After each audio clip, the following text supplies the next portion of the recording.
Bonjour très chers amis les Verseaux et soyez le bienvenu sur ma chaîne Intuition des Sérines et j'espère que vous êtes bien. Allez, c'est parti. Chut, reste là, ne bouge pas. Ce que tu es sur le point d'entendre, très peu de gens sont prêts à le recevoir. Non pas parce que c'est compliqué, mais parce que la plupart des gens passent leur vie à courir tellement vite qu'ils n'entendent plus les murmures de leur propre âme. Toi, tu t'es arrêté, tu es là. Et ce simple fait raconte déjà quelque chose de profond sur l'endroit où tu en es dans ton parcours. Je vais te confier quelque chose que je perçois, et je te demande de ne pas chercher à l'analyser tout de suite. Laisse-le simplement entrer, comme une goutte de pluie chaude sur une terre assoiffée. Ce que tu appelles ta souffrance est en train de se transformer, pas de disparaître, de se transformer. Et la différence entre les deux est immense. Quand quelque chose disparaît, il ne laisse rien derrière lui. Quand quelque chose se transforme, il devient autre chose. Quelque chose de plus riche, de plus profond, de plus utile. Et c'est exactement ce processus qui est à l'œuvre dans ta vie en ce moment. La douleur que tu as portée, les épreuves que tu as traversées, les nuits lourdes et les matins gris, tout cela n'est pas en train de s'évaporer comme si rien ne s'était passé. Tout cela est en train de devenir le terreau d'une nouvelle réalité. Et cette nouvelle réalité, laisse-moi te la décrire parce que je la sens avec une netteté qui me surprend moi-même. Imagine un forgeron. Il prend un morceau de métal brut, informe, terne. Il le plonge dans le feu. Le métal rougit. Il souffre de la chaleur. Il perd sa forme initiale. Tout observateur extérieur pourrait croire que le métal est en train d'être détruit. Mais le forgeron sait. Il sait que ce passage par le feu est le seul chemin vers la lame, vers la beauté, vers la fonction, vers la puissance. Sans le feu, le métal reste un bloc inutile. Avec le feu, il devient une épée, un outil, une œuvre d'art. Tu es ce métal. Et le feu que tu as traversé n'était pas une punition, c'était une forge. Ce que Intuition des Sirènes perçoit pour toi en cet instant, c'est que tu arrives au moment où le forgeron retire la lame du feu. Le métal est encore chaud, il rougeoie encore, mais la forme est là. La trempe est faite, il ne reste plus qu'à polir et à révéler l'éclat qui était caché sous la surface rugueuse. Il y a un mot que je voudrais installer entre nous comme une lanterne dans la nuit. Ce mot, c'est transmutation. La transmutation, c'est l'art de transformer le plomb en or. Les alchimistes d'autrefois passaient leur vie entière à chercher cette formule dans leur laboratoire. Ce qu'ils ne comprenaient pas toujours, c'est que la véritable transmutation ne se fait pas dans un creuset de cuivre. Elle se fait dans le cœur humain. Dans ta capacité à prendre une souffrance et à en extraire de la sagesse. À prendre une perte et à en tirer une liberté. À prendre un effondrement et à y trouver le socle d'une reconstruction plus solide. Et toi, sans même le savoir, tu es un alchimiste. Tu l'as toujours été. Chaque épreuve que tu as traversée, tu ne l'as pas simplement subie, tu l'as traversée. Ce verbe est important.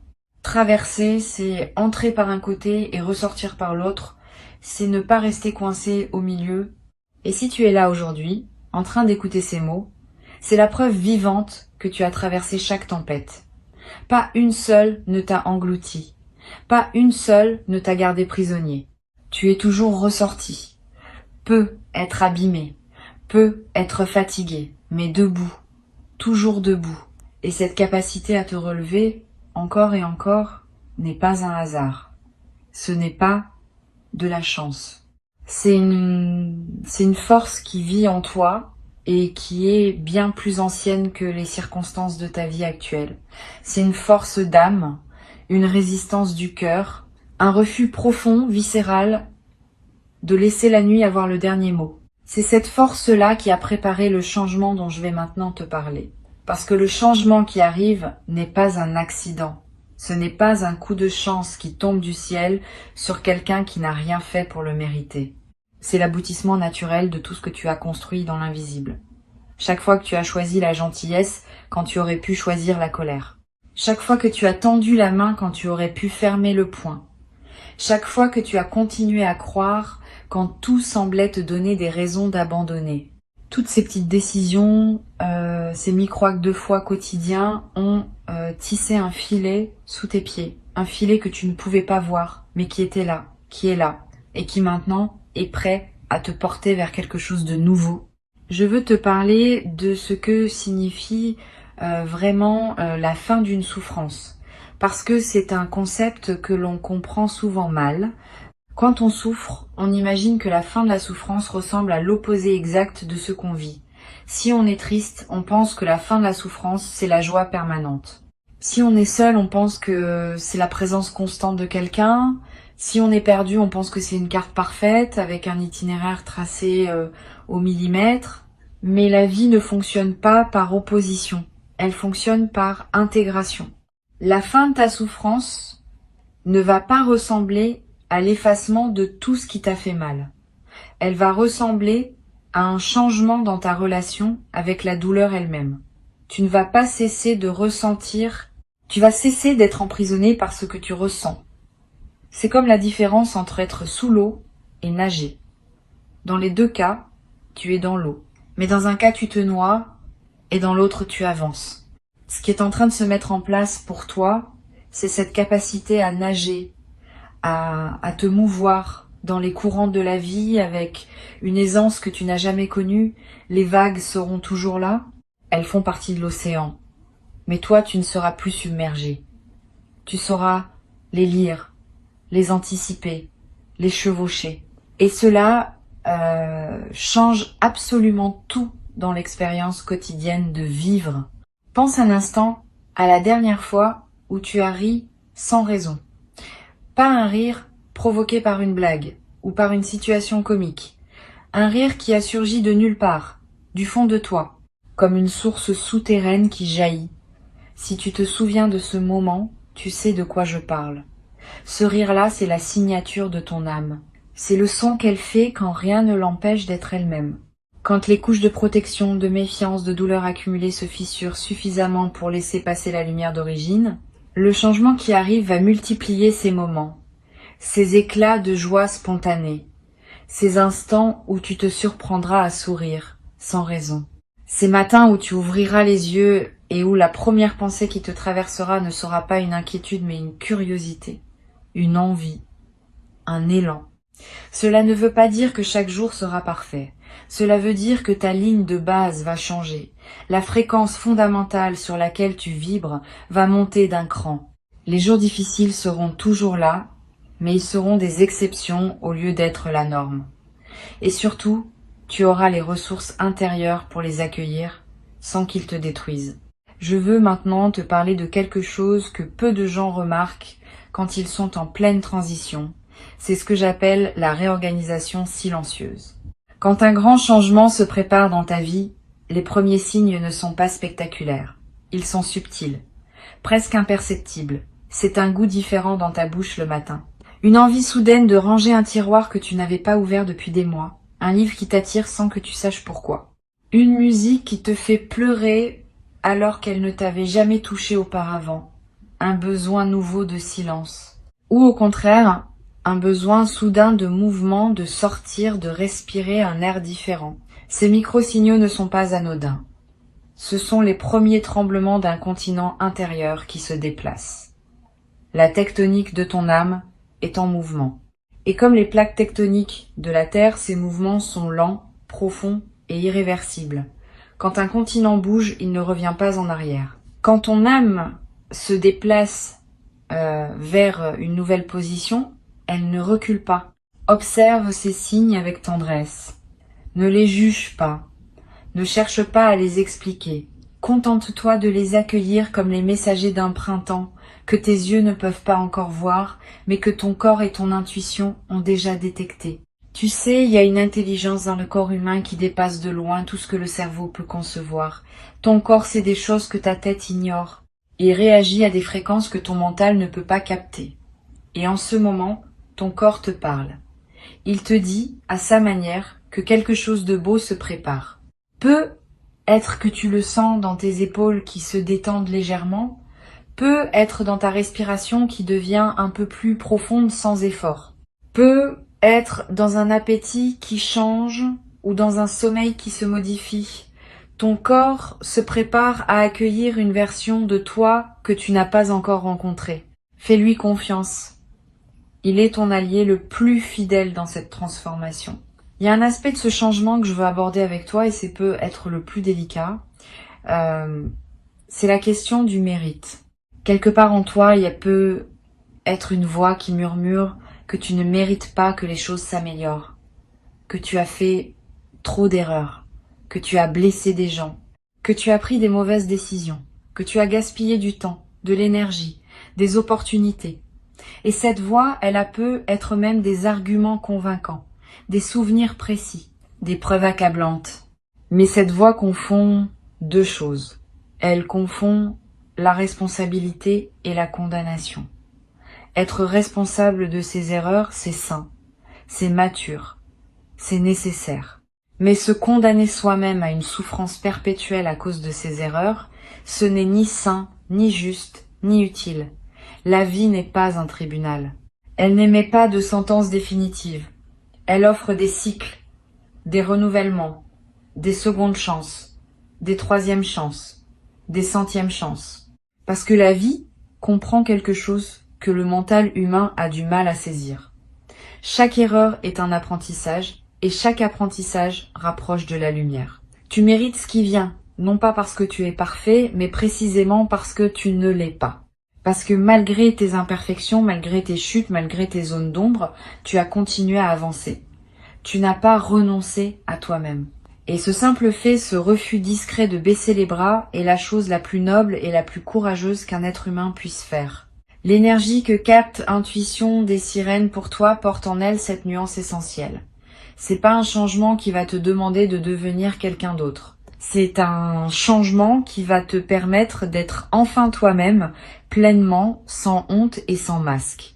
Tout ce que tu as refoulé, tout ce que tu as caché, tout ce que tu n'as pas osé montrer au monde par peur du jugement, c'est exactement cela qui constitue ton trésor. Les parties de toi que tu considères comme des faiblesses sont en réalité tes forces les plus rares. Ta sensibilité que le monde t'a peu être appris à cacher est une antenne qui capte des réalités invisibles aux autres. Ta profondeur émotionnelle qu'on t'a peu être reprochée est la raison pour laquelle tu comprends les gens mieux qu'ils ne se comprennent eux-mêmes. Ta tendance à tout ressentir intensément, que tu as peu être vécu comme un fardeau, est en réalité un don. Et ce don est sur le point de trouver sa place dans le monde, sa vraie place. Pas celle que les autres ont définie pour toi, pas celle que la société attend de toi. Ta place à toi.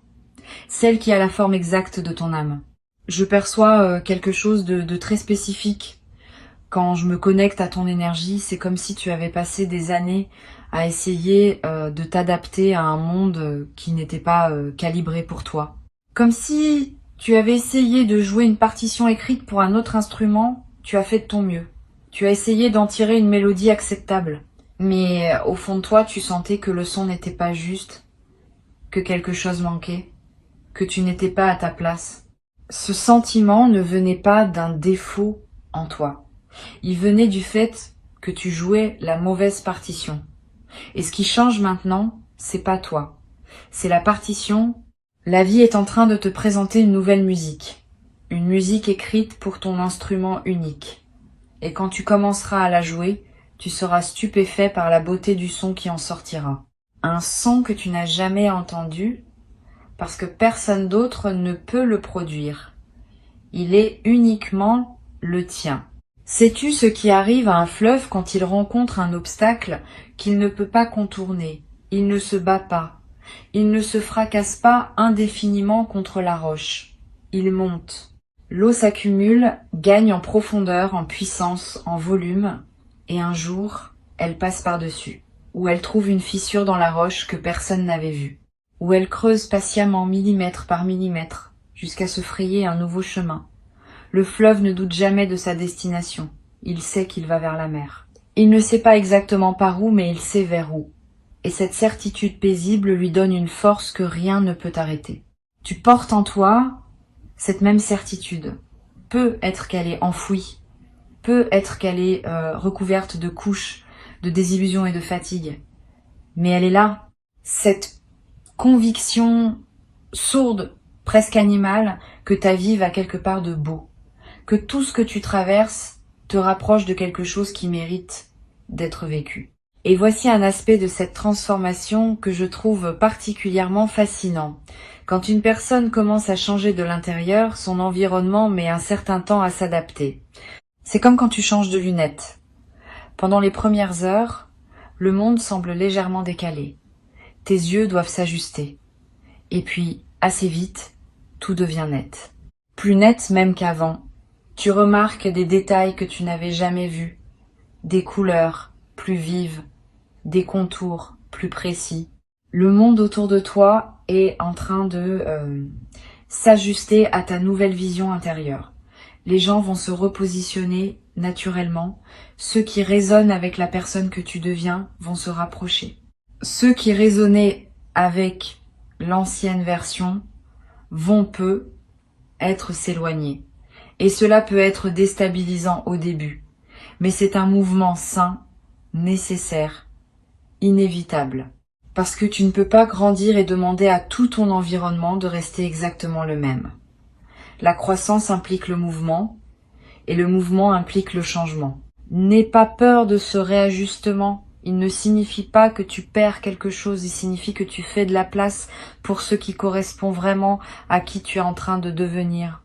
Il y a aussi, dans ce processus, une forme de deuil lumineux. Un deuil de la personne que tu étais, de ses certitudes, de ses limites, de son monde connu. Et même si ce monde te faisait souffrir, il avait au moins le mérite d'être familier. L'inconnu fait toujours un peu peur, même quand l'inconnu promet d'être meilleur que le connu. C'est normal, c'est humain. Ne te reproche pas cette peur. Accueille-la, remercie-la même, parce qu'elle te prouve que tu es en train de franchir un véritable seuil. On n'a pas peur quand on reste sur place. On a peur quand on avance vers quelque chose de grand. Et ce vers quoi tu avances est grand. Pas grand au sens extérieur du terme. Grand au sens intérieur. Grand comme la paix. Grand comme la cohérence. Grand comme la sensation de se réveiller le matin et de ne plus avoir besoin de porter un masque pour affronter la journée. Maintenant, je veux te parler de la manière dont ce changement va se manifester dans ton quotidien. Pas dans des termes vagues ou abstraits, mais de façon tangible. Tu vas commencer à remarquer que les situations qui te drainaient auparavant n'ont plus le même effet sur toi. Non pas parce qu'elles ont changé, mais parce que tu ne réagis plus de la même façon. Là où tu aurais absorbé la négativité comme une éponge, tu vas la laisser glisser sur toi. Non pas par indifférence, mais par discernement. Tu sauras instinctivement ce qui te concerne et ce qui ne te concerne pas. Ce qui mérite ton énergie et ce qui n'en mérite pas. Cette capacité de tri émotionnel est l'un des signes les plus clairs d'une élévation intérieure. Elle ne s'enseigne pas dans les livres. Elle s'acquiert par l'expérience vécue et par la maturité de l'âme. Tu vas aussi remarquer un changement dans la qualité de tes pensées. Les pensées parasites, ces boucles mentales qui te maintenaient éveillé la nuit, vont commencer à perdre de leur emprise. Elles ne vont pas disparaître d'un coup où le mental est tenace, mais elles vont s'espacer. Et dans les espaces entre ces pensées, tu trouveras quelque chose que tu n'avais peu être plus connu depuis longtemps. Le calme. Pas le calme forcé de celui qui médite parce qu'on lui a dit que c'était bon pour lui. Le calme naturel de celui qui n'a plus besoin de fuir ses propres pensées. Le calme de celui qui est en paix avec son paysage intérieur. Ce calme va devenir ton refuge et ta force. Pas un refuge où tu te caches du monde, mais un refuge d'où tu t'élances vers le monde. Avec plus de clarté, plus de présence, plus de joie. Et la joie dont je parle n'est pas l'euphorie passagère que procure un événement heureux. C'est une joie de fond, une joie structurelle. Comme la note fondamentale d'un accord de musique, celle sur laquelle toutes les autres notes s'appuient. Cette joie-là ne dépend pas de ce qui se passe autour de toi. Elle dépend de ce qui se passe en toi. Et ce qui se passe en toi, en ce moment même, est en train de poser les fondations de cette joie durable. Il y a un paradoxe magnifique dans ce que tu vis. Tu as cherché pendant longtemps la sortie de ta souffrance.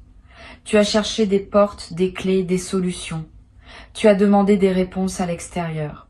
Et ce que tu découvres maintenant, c'est que la porte était ouverte depuis le début. Tu ne la voyais pas parce que tu regardais dans la mauvaise direction. La sortie de ta souffrance n'était pas devant toi, elle était en toi. Ce n'est pas un cliché, c'est la vérité la plus concrète qui existe. Parce que le jour où tu changes la manière dont tu te regardes toi-même, le monde entier se réorganise autour de cette nouvelle vision.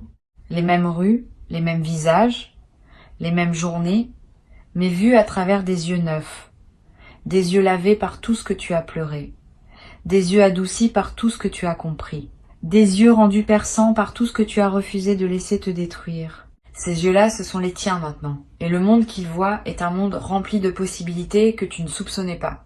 Je sens que tu es en train d'arriver à un endroit de ton parcours où les pièces du puzzle commencent enfin à s'assembler. Pas tout en même temps, mais suffisamment pour que tu aperçoives le dessin. Pour que tu comprennes que ce qui te semblait chaotique avait en réalité un ordre caché. Un ordre bienveillant, un ordre qui travaillait pour toi-même quand tu pensais que tout travaillait contre toi. Il y a un mot japonais, kintsugi, qui désigne l'art de réparer la poterie brisée avec de la poudre d'or. Au lieu de cacher les fissures, on les met en lumière, on les rend précieuses. Et l'objet réparé est considéré comme plus beau que l'objet intact parce qu'il porte son histoire dans ses veines dorées. Tu es cet objet. Tes fissures ne sont pas des défauts, ce sont des lignes d'or. Et le changement qui arrive dans ta vie est précisément ce processus de dorure. Tes blessures deviennent des ornements. Tes cicatrices deviennent des preuves de ta force. Ce que tu pensais être les traces de ta destruction devient la cartographie de ta renaissance. C'est peu être la chose la plus belle que je puisse te dire aujourd'hui. Tu n'as pas été brisé pour rien. Tu as été brisé pour être reconstruit en plus beau. Et cette reconstruction n'est pas un espoir lointain. Elle est en cours. Elle se fait en toi, maintenant, à chaque instant, à chaque respiration.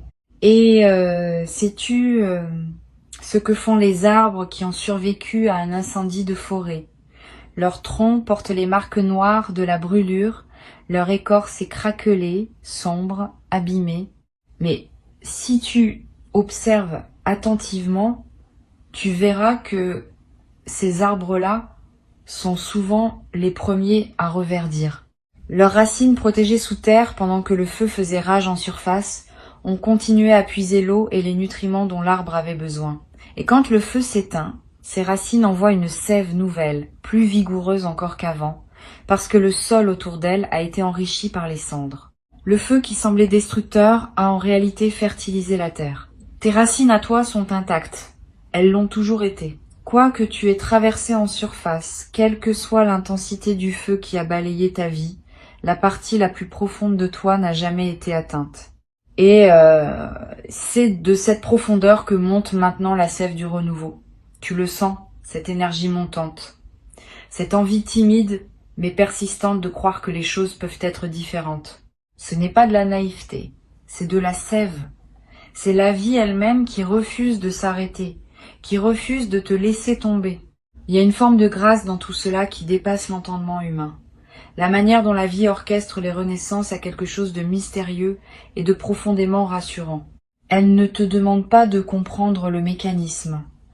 Elle te demande simplement de lui faire confiance, de la laisser opérer en toi, de ne pas interférer avec le processus par ta peur ou ton impatience, de te laisser reconstruire avec la patience du kintsugi, veine d'or après veine d'or. La souffrance que tu as connue avait un sens que tu ne pouvais pas percevoir tant que tu étais dedans. C'est comme essayer de lire un livre en ayant le nez collé contre la page. Tu ne vois que des lettres floues, sans lien entre elles. Mais dès que tu prends du recul, les mots apparaissent, les phrases se forment, et l'histoire se révèle. Tu prends ce recul maintenant. Et l'histoire de ta vie commence à se lire d'une manière qui te coupe le souffle, Non pas parce qu'elle est tragique, mais parce qu'elle est belle. Parce qu'elle a une cohérence que tu ne soupçonnais pas. Parce que chaque chapitre, même les plus douloureux, a contribué à te rendre capable de vivre ce qui vient. Et ce qui vient, je te le répète, est à la mesure de ce que tu as traversé. L'univers a cette forme de justice poétique. Il ne te donne pas le bonheur que tu n'aurais pas su reconnaître. Il te le donne quand tu as assez mûri pour le voir, pour le goûter, pour le savourer pleinement, pour ne pas le gaspiller. Tu es prêt, tu es mûr, tu es à la hauteur. Et si une part de toi doute encore, si un coin de ton esprit résiste et se demande si ces mots s'appliquent vraiment à toi, je t'invite à poser ta main sur ton cœur un instant, sans son battement. Ce battement n'a jamais cessé, même dans tes pires moments. Ce battement est la preuve la plus simple et la plus irréfutable que la vie croit en toi, que la vie continue de miser sur toi, que la vie, dans sa sagesse silencieuse, te considère comme quelqu'un qui vaut la peine de battre pour. Et si la vie croit en toi, pourquoi ne croirais-tu pas en elle quand elle te dit que le meilleur est en route? Ce que tu as porté pendant si longtemps, ce poids invisible que personne ne voyait, cette fatigue qui n'était pas physique mais existentielle, ce sentiment d'être décalé par rapport au monde, tout cela est en train de s'alléger. Non pas parce que quelqu'un est venu te l'enlever des épaules, mais parce que tu as développé la force de le déposer toi-même. Et il y a un monde de différence entre les deux. Quand quelqu'un te libère, tu dépends de cette personne. Quand tu te libères toi-même, tu dépends de ta propre puissance. Et cette puissance ne peut plus jamais t'être retirée. C'est peut être la transformation la plus fondamentale de toutes, celle qui passe de la dépendance à la souveraineté, du regard tourné vers l'extérieur au regard tourné vers l'intérieur, de l'attente à l'action. Non pas une action frénétique, bruyante, épuisante, une action douce, guidée, inspirée. L'action de quelqu'un qui ne court plus après la vie, mais qui marche avec elle à son rythme, en confiance. Avant de clore cet espace que nous avons partagé, je veux que tu gardes une chose gravée en toi, une seule chose, si tu ne devais retenir qu'une seule idée de tout ce que tu viens d'entendre. La voici. Ta souffrance n'a jamais été ta destination, elle n'a jamais été ton adresse permanente, elle a toujours été un passage, un tunnel, et les tunnels, par définition, ont une sortie. Tu approches de cette sortie. La lumière au bout n'est pas un mirage. Elle est réelle, elle est chaude. Et elle t'attend avec la patience infinie de ce qui t'a toujours appartenu. Tu sais ce que font les papillons quand ils sortent enfin de leur chrysalide. Ils ne s'envolent pas immédiatement. Ils restent un moment accrochés à la branche, les ailes encore humides, encore froissées. Ils laissent le soleil les sécher. Ils laissent le vent les déployer. Et ce n'est que après ce temps de patience, ce temps d'acclimatation au monde nouveau dans lequel ils sont nés, qu'ils prennent leur envol. Ce moment de pause n'est pas de la faiblesse.